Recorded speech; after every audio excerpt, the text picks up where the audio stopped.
One of the calls that I received often is regarding broken window screens. Now, believe it or not, a lot of the times it's a really simple fix, but for some reason I've seen where screens are thrown out because of a simple fix. Screens go anywhere from $80 to $120 for a brand new screen put together.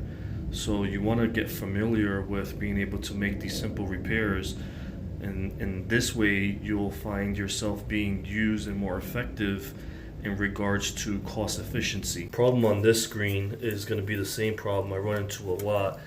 The clip in the corner broke, and what happens a lot of times is because it broke or it's being thrown around, it'll start to separate from the frame. What we're going to do right now is we're going to remove the old clip. Admittedly, sometimes this is the most difficult part. So here we were able to remove the old clip that broke. Here's our new one, and we're going to slowly tap it in. Now that we have the corner fixed, it's just going to be a matter of pulling the screen.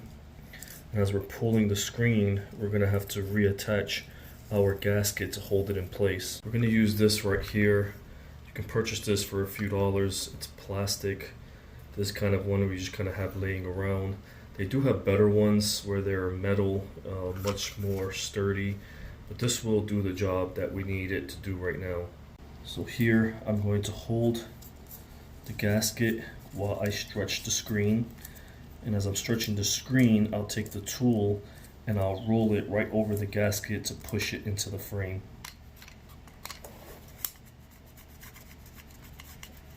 And you'll do this all the way around. If there is any screen left, just use your utility knife and go ahead and cut it out. When you're cutting it, that you cut at an angle towards the frame.